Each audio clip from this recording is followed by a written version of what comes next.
minutes per week of exercise you're doing?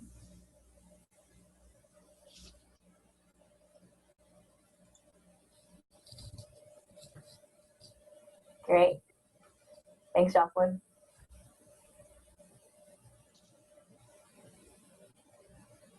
Can everyone else find the chat and write? Awesome. Thank you, Millie, for responding. Just want to get a feel for where everyone's at in this presentation. I'd say as a whole, even with our clinic and our patients coming for physical therapy, everyone has changed their routine substantially since COVID. And as a whole, I'd say everyone's kind of doing less maybe than what they were before, even with more time. That's awesome, Yvonne. That's great. Good.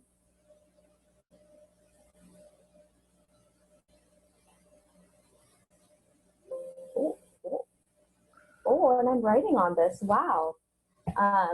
Yeah, forgive me for any of the Zoom mess ups. I tried to practice a little bit because I have not done a whole lot of Zoom meetings since we've been, our clinic has been open, so people have been seeing us in person. But it's so awesome to see you all connecting and using that technology to stay together, even though we're having to spend more time apart than normal. All right. So hopefully everyone's nice. Everyone's kind of putting in what their time is. Awesome. Thank you for participating. All right.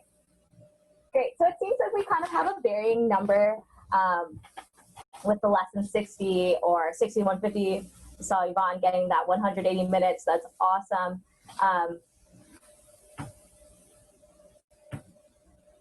What? Where's my notes? Good. Okay. So the reason why I ask how much activity you're doing per week is because the recommendation for as determined by the physical activity guidelines is to get 150 minutes per week of exercise. That's a pretty good amount. However, if you're not quite there yet, you are not alone. As we can see in the chat, we all have varying levels, and including some of us who are not quite at that, getting that 150 minutes. Studies have shown that 80% of all Americans are not reaching this recommendation. And 12% of people who are 65 are actually participating in aerobic or muscle strengthening exercises in their free time. So why is this? What are some of our barriers to exercising? Some can be fear of injury or pain, or fear of falling when you're exercising, embarrassment. Even with COVID, right, it sometimes feels like there's not enough time in the day to get that exercise in. Not having the motivation. That's definitely a barrier of mine that holds me back from exercising sometimes. Not being sure of what exercises you're able to do. Of course, especially relevant comorbidities or health conditions, especially with breathing issues that can definitely affect our ability to adhere to an exercise program. And of course, since we're at home and we might not have the same equipment as maybe going to a gym if we were doing something like that. So what I want to hammer home is I want to think of exercise as medicine.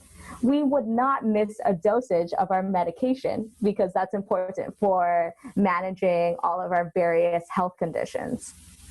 Exercise is so beneficial that it should be thought of as something as important as your pills, because it's able to have all these great benefits with actually without the bad side effects of medication. So I want to start thinking of exercise as medicine. This is kind of a lengthy slide, But this is the benefits of exercise, because there are just so many benefits to doing regular exercise or just increasing your activity in any way that you're able to. Some of these you might already know. Exercise helps to decrease the risk of cardiac conditions, including stroke or high blood pressure, decrease your risk of diabetes, decrease your risk of certain cancers, including breast and colon. I didn't even list. There's also decreased risk of lung, kidney, esophageal cancers, all can have reduced risks with exercise. Decrease pain for those of us with osteoarthritis, improve our mood by decreasing depression and anxiety, reducing our risk for falls. This is a good common reason why I'll see some patients in the clinic because of balance issues. Decrease your risk of early death. Here's a big one. Exercise helps us to stay independent and keep us doing the things that we enjoy, going out, seeing friends, when of course COVID allows us. As you all know, having undergone pulmonary rehab, exercise is great for building your cardio and respiratory and muscular fitness. For those of us with osteoporosis, exercise is huge in promoting bone health, as well as improving your mental health. It improves cognition. It decreases your risk for Alzheimer's dementia. It can help us sleep better at night, and we know how important that is. And of course, exercise helps with weight loss. So what are these physical activity guidelines? The Department of Health and Human Services actually put out a recommendations for guidelines for all Americans. So I'm going to go over some of those right now. It's found to be most beneficial for our health when we are getting about 150 to 300 minutes of aerobic exercise, exercise that challenges your heart and lungs. And they recommend that be of moderate intensity, or 75 to 150 minutes of vigorous intensity exercise. It's recommended to do at least 2 days a week of muscle strengthening activities of moderate intensity. When you're an older adult, they recommend that you have a comprehensive exercise program, including balance training, because we know how detrimental falls are as we get older. It's so important to be doing some sort of balance training into your program. And if you're unable to do 150 minutes per week due to a chronic condition, it is so important that you are as physically active as that condition allows you to be. So like I said, something is better than nothing. The more we can get off our butt and exercise or just do some more activity than we're already doing, we're already helping ourselves. So let's get into some safety tips when exercising. For those of us who responded, hey, maybe I'm doing a little bit less than 60 minutes right now, not super active for whatever reason, I recommend that you start low and go slow if you're new to exercise or have not done anything for a while. And this could mean you add 5 to 15 minutes of light activity 2 to 3 times a week. Just fit in something small, just to get started. You don't want to jump the gun and try to go from less than 60 minutes to then get to over 150. Because then that leaves us at risk for, of course, an overuse injury. If it's important to eat before doing any formal exercise, and of course not to exercise too close to meals because that can be uncomfortable. And this is especially so if you have diabetes and need to make sure you have fuel on hand for exercising. It's important that you drink water as you exercise, even if you don't feel thirsty, because you can be sweating and we don't want you to be at risk for dehydration. I recommend having a chair for balance if you need to feel more secure, or for rest breaks if you need. Even if you're inside, I think it's important to consider what your footwear is, so that you're nice and supported, balance, have kind of a good base. And of course, look around you and make sure there's no obstacles that can get in your way. And if you like being outside and enjoy walks or exercising in parks, just being sure that we're holding to COVID precautions, of course, staying away from others, wearing face masks if that's allowed. Okay. So here are some red flags with exercise or reasons that might make you want to stop kind of what you're doing. If you ever feel lightheaded or dizzy, have profuse sweating or nausea, those are definite reasons to go ahead and stop what you're doing and like kind of just reassess how you're feeling. Of course, if an exercise or activity makes you feel off balance or afraid that you're going to fall, that might be a good reason to stop and kind of see if you can make adjustments, whether you have that chair or hold onto a countertop or perform it in sitting, whatever modifications you need to make yourself feel more confident and feel safer. And if you feel some pain, I know sometimes it's difficult to discern because when you're exercising, you might feel some discomfort from just working certain muscles or feeling tired. But if it's something alarming, then definitely stop and kind of see how you feel. So I want to get into 4 different modes of exercise or different components that we want to kind of have into our exercise program for the most benefit. So we have aerobic, resistance and strength training, balance and flexibility exercises. The first one, aerobic exercise, I'm sure you guys have heard this a lot coming from pulmonary rehab, is to get about 150 to 300 minutes of moderate intensity exercise, or 75 to 150 of vigorous intensity. If you are nowhere near the 150 mark, that is okay. That is totally fine. That's just kind of the recommendation. And like I said before, we want to be getting in as much as we possibly can. They found that there's more benefit if you're able to do about 10 minutes of continuous activity at one time. But however, something is better than nothing.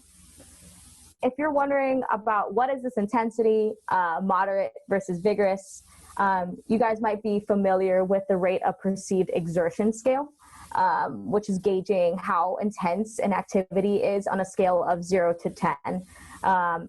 A moderate intensity would be at about a 5 or 6, and a vigorous activity would be more of a 7 to 8. Moderate intensity would be, another way to think about it is that you're able to talk, but you might find it difficult to sing and to kind of really get that breath going.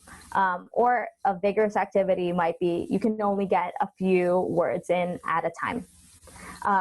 So you can get this form of exercise in many forms, the good old fashioned walking, doing a recumbent bike, dancing, gardening, do things that you enjoy that kind of, but might be a little bit more challenging to your system. Those can all count towards those minutes. So hopefully we have a little bit of time, but I wanted to see if we can, I can't give a talk about exercise and us not really exercise together. So if you all could join in, that'd be awesome. If you can scoot to the edge of your chair. What we're gonna start off with is a nice, we're just gonna bend forward and come back up and stretch your arms out, open up that chest, thinking nice big posture. And we're gonna come down again. And up to stretch, thinking nice upright posture, opening up those lungs, getting that good posture. One more time. And up. Really good. Let's stretch the side. Excuse my squeaky chair. Go ahead and prop your arm on your elbow and reach on over. Get a good stretch on your side here. Very good. And other side. Looking great. And over again. And over again. Let's do a few marches while we're sitting in our chair. I want you to drive your knees up, like you're lifting your legs, you're marching in place. Good. And if that's feeling pretty easy, we can even get some nice arm swing. More muscles that we're moving means more demand for our heart and for our lungs. More things are working at the same time. Very good. Good. And last one I wanted to do is if we can step out to the side and back, out to the side and back. This is kind of like an exercise that's like getting in and out of the car or in and out of the bathtub. Good. We'll do 5 more of these. 4, 3, 2, and 1. Good. Thank you all for joining me in that.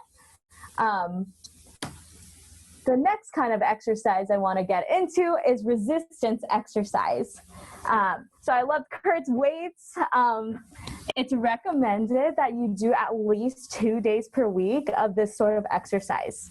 And this would be 8 to 10 exercises that cover major muscle groups. So when we think major muscle groups, we're thinking arms like biceps, triceps, abs, chest muscles like your pecs, the back muscles, hip flexors, glutes, hamstrings, calves.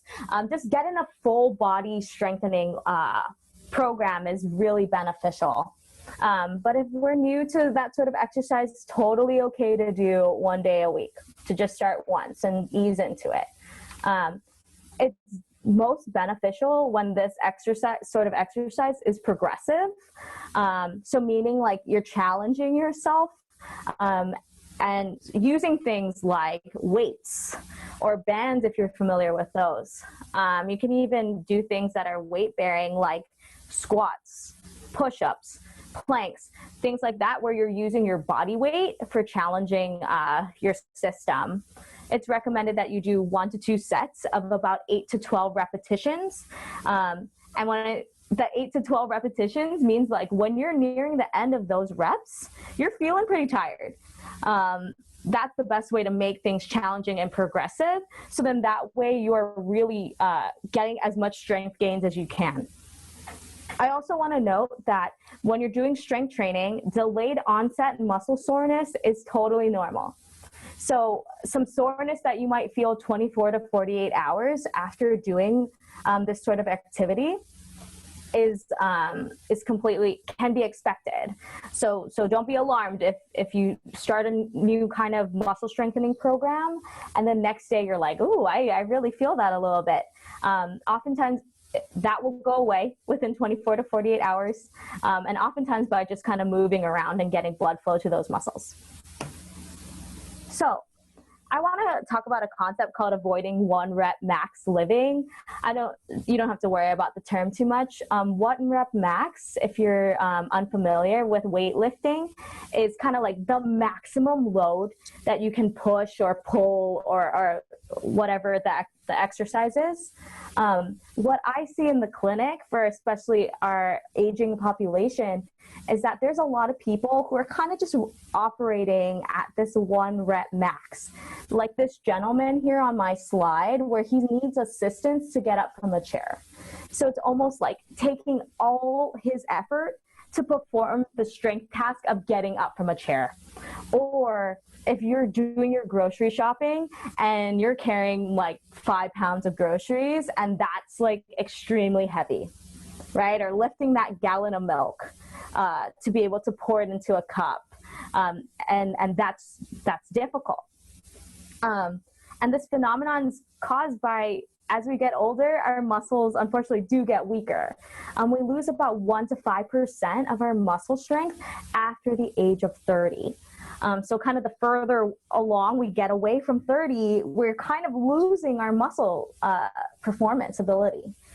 This means decreasing strength and power, our ability to do things fast, and our endurance.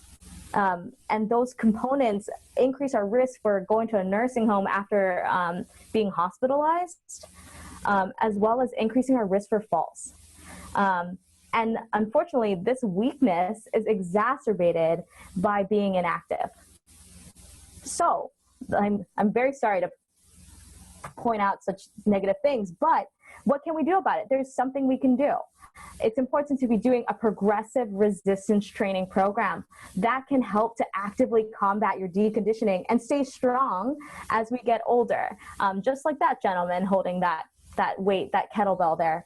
But it does require us to challenge our system. So we're at home, you're like, how am I supposed to challenge myself at home? I can't go to my gym, or I don't have equipment. So a lot of us do have dumbbells at home. I think sometimes they're in the garage somewhere, but those are there. Things like bands that you might have gotten from your rehab programs before. Things like weights that you can strap around your wrist. This one's a little bit bigger, so you can put it around your ankle.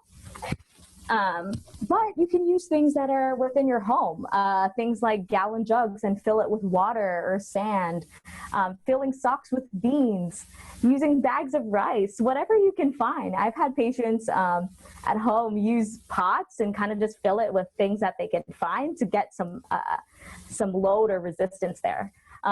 And the good old fashioned, like using cans, bottles, whatever it may be. Finding stuff around your house to make exercise a little bit more challenging. So I wanted to just quickly go over some exercises. I know I'm running out of time. Strengthening exercises you can do. One that Joseph, my favorite exercise from wall walkers, sit to stands. I love this exercise. He sticks his tongue out. I love this exercise because it targets a lot of your major muscle groups in your legs without any equipment. And it's super functional. You have to get up out of chairs all the time. So if we can stand up from the chair, we got to get off our butt, stand up, and sit back down. Let's do that a few more times. Stand up and sit back down. So if that's a difficult task, you can of course use your two hands to stand up, or if you want to progress that, you can go to one hand to stand up. Oh, I realize that you all can't really see me. I'm sorry. Maybe you can see me a little bit better. Two hands or one hand.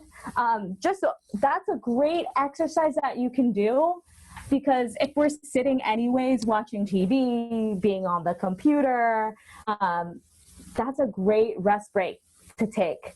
Is to just get up off of your butt and do some exercises. If you guys want to join along with me, you can also do some strength training exercises in standing by having a chair on the side, and you can march in place.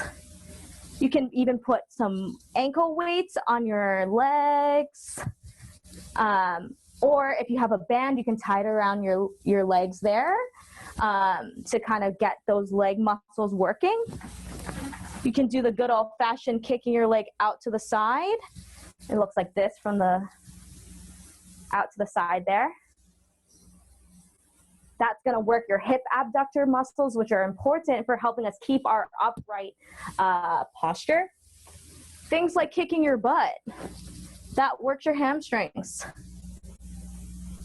And of course, if you don't have ankle weights or bands to make those activities harder, you can even hold your weight and then move as well. We just want to be challenging our system a little bit so we can get more of those strength gains. Some simple upper body exercises would be bicep curls. Of course, if you can do this in sitting or standing. If you want to try to build up that capacity, maybe try to do it in standing. You can go ahead and curl. You can do tricep extension by extending that way. The opposite, to kind of get some burn here in the back of your arms, right? You could do a chest press here. punching out. You could use that with a band by putting it around your back and punching forward. Just different ways to make that a little bit more challenging. And if you don't quite have the right resistance, then of course you can make that challenge more challenging by doing more repetitions. So maybe instead of stopping at 8 to 12 repetitions, when I can obviously do a lot more, you try to do 15 or even 20. It's just good to get to that point of where you feel like, wow, I am working those muscles. I do feel some work there or challenge. And you can also do some nice scapular squeezes to work that upper back and work your posture as well, because we know how important that is for our breathing, is to be nice and upright. So you can squeeze your shoulder blades together. Mm-hmm. Let's get back to this. Oh no. How did I lose my ability to screen share? Oh my gosh. I thought I'm the host. Shoot. Kurt took it back. No, I didn't. Let me stop my mute.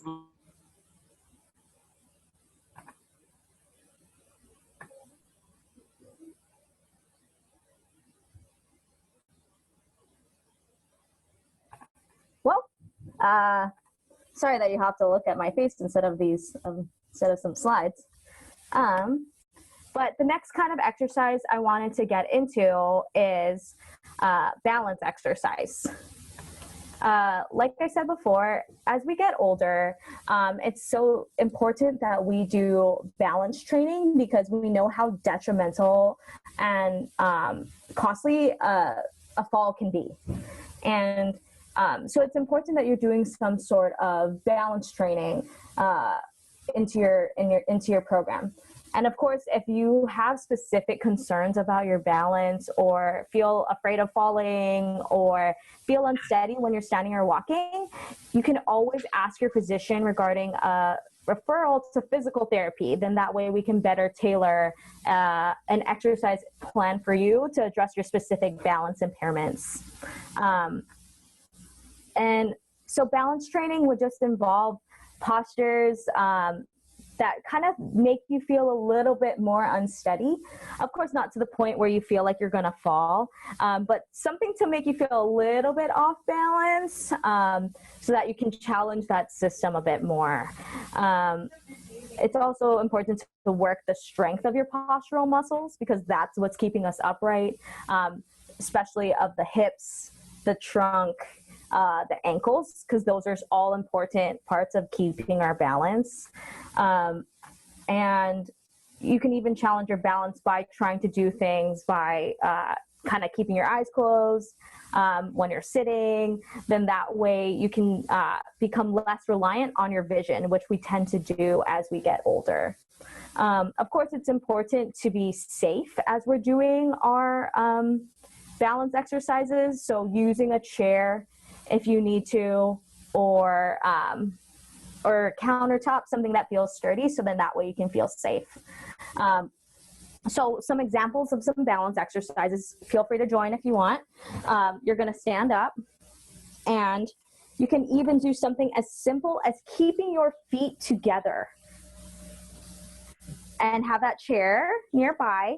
If you have your feet together, you might feel a little bit of sway. And that's totally normal. That's your body trying to find the center. And so if that feels easy, you can always go from not using two hands, go to one hand, to 2 finger support. Those are all ways to make that a little bit more challenging. And if that position feels too easy, you can do 1 foot slightly in front of the other, just like inch it on forward, and you might find that that's a little bit more difficult to balance there. And then what you can do is practicing weight shifting. So you can practice going forward and backward. So you're kind of leaning forward and leaning back, leaning forward, leaning back, or even leaning right and left. That's kind of what enables you to keep your balance as you do things like reaching or looking if someone is saying your name. Those are all part of balance training. There we go. Awesome. So those are some pretty easy ones there. And the final component of flexibility of an exercise program is flexibility training or stretching. It's recommended that you do that at least 2 days a week for about 30 to 60 seconds of holds of a moderate intensity. So it's important to try to do stretches for your major muscle groups, so those same ones that I was mentioning earlier. And especially if we're having difficulty breathing, we tend to get into this kind of forward head posture, rounded upper back, forward shoulders, right? Because we're trying to like really breathe hard, and we might use a lot more of our neck muscles. So it's important that we go ahead and stretch those out. So maybe you guys can join me in some of these by just tilting your head to the side. You can even go ahead and use your other hand to allow yourself to stretch on the other side there. And then hold. I think it's totally fine to not just hold for a duration of 30 to 60 seconds.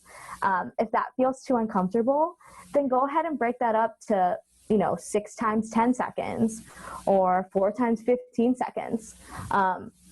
Those are good ways to just kind of get those stretches in and be comfortable at the same time. Why don't we go ahead and turn our head to the side there. Feeling it's really good to get that good range of motion as well. And other side. Good. As I mentioned before, we tend to be kind of, especially with a lot of sitting, we tend to roll forward. Let's go ahead and stretch on out, do the opposite. Allow those stretching through the pec muscles, as we call it here. You can even interclasp your hands if you're able to for a more intense stretch. But if that's too intense, just keeping your arms out to the side like this. It's great for your chest. You can do the good old-fashioned bringing your arm across your body to feel a good stretch on the outside of your rotator cuff muscle there. Holding for about, 30 seconds or so. And then we're going to switch. Nice.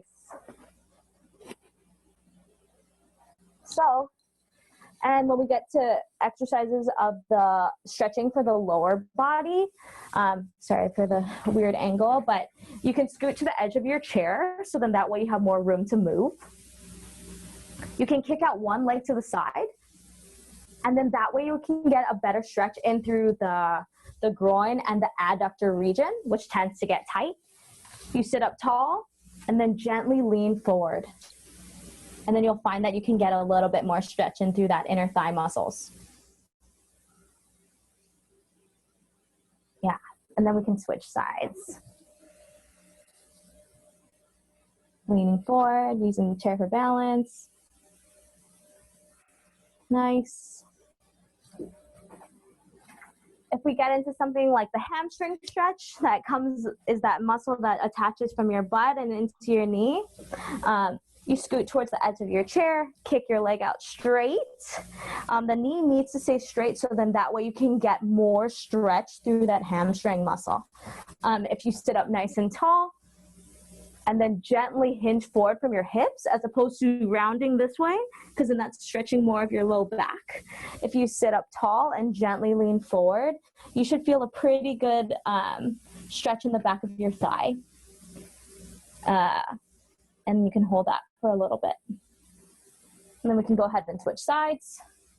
Give the other side some love. And then lastly, to stretch our hip flexors and calves, what you can do is stand in kind of like a lunge stance. So then that way, you're standing up nice and tall, and you get a good stretch in the front of your hip as well as the back of your calf when you're when you're stretching there. And then you can switch sides. Of course, keeping aware of your posture. Good. Nice.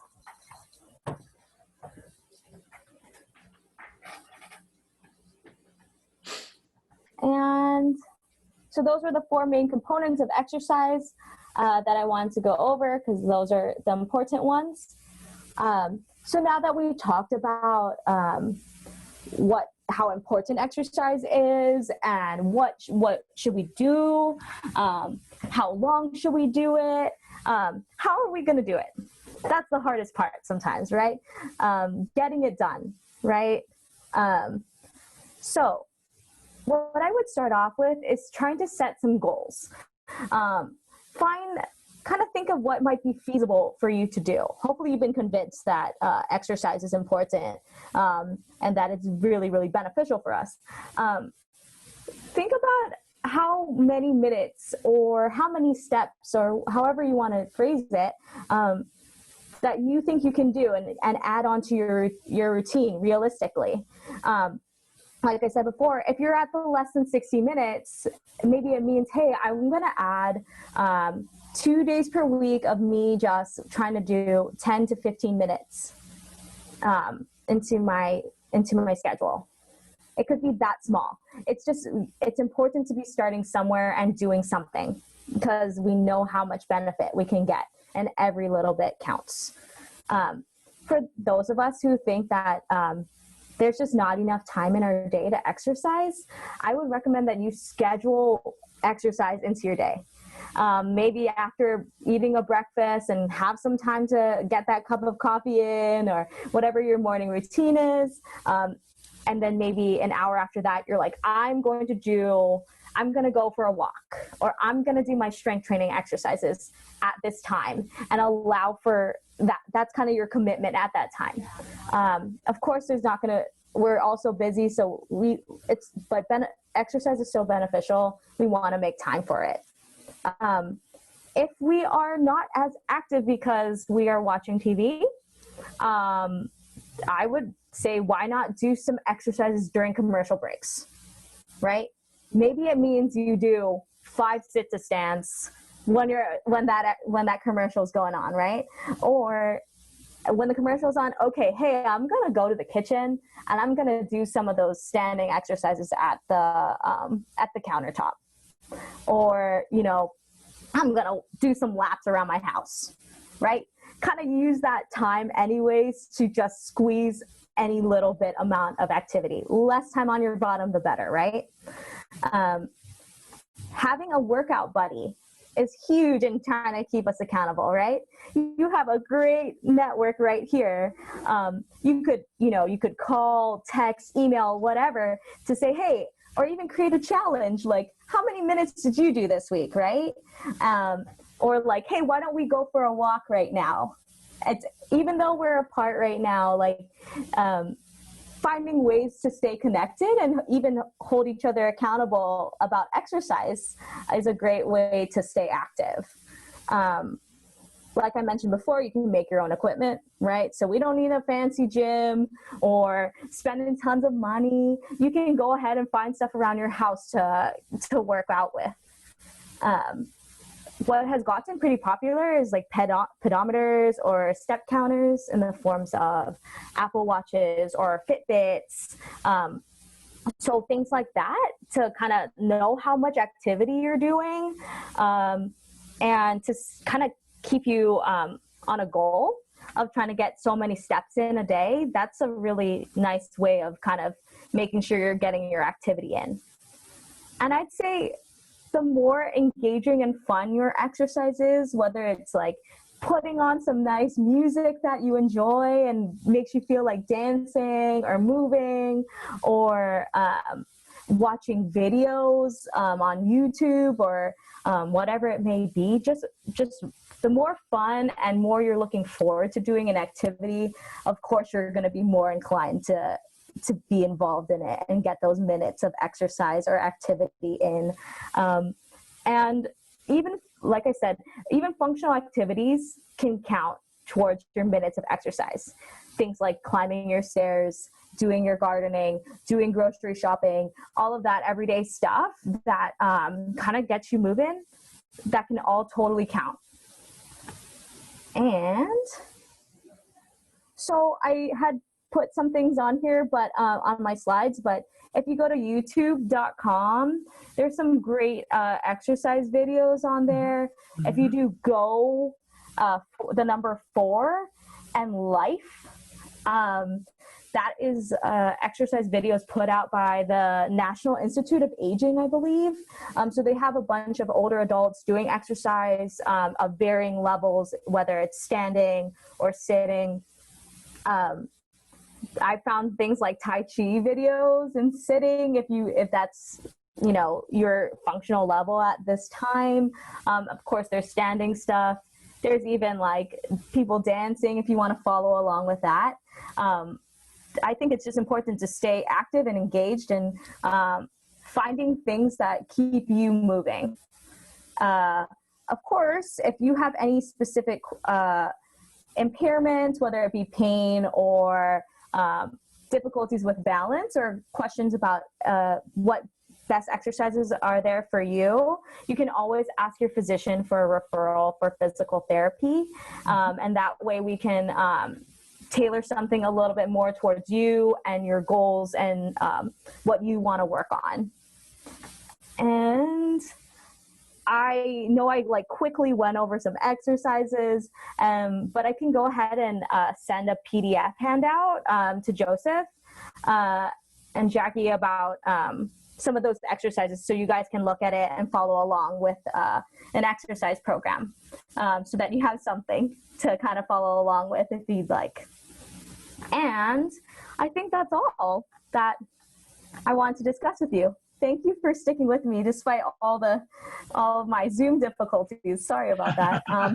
Does anyone have any questions? Sarah. Nice job, Sarah. Thank you. Thank you. We've never had a speaker that has smiled as much and given as much energy in the presentation and love for what you're doing. So you really have been a joy to watch and listen to. I want to go to your exercise class. Thank you. Thank you. Thanks, guys. You're wonderful. Does anyone have any questions? Feel free to unmute or type it in the chat. Archie does. What's up, Archie? Okay. I don't know whether this applies to everybody else, but for me, getting exercise is pretty rough when I have to do it by myself. Motivation is what I need to get my exercise. I don't know who else does that, but that's the reason I went to the gym, was to be motivated. Oh, Tom too, huh? Tom, maybe you and I should get together and see if we can't motivate each other. I'll throw up one piece and you throw up the other. I think that's a great idea. I think having a workout buddy or just saying, hey, Archie and Tom, you guys are gonna get together and call, text, chat, or whatever communication.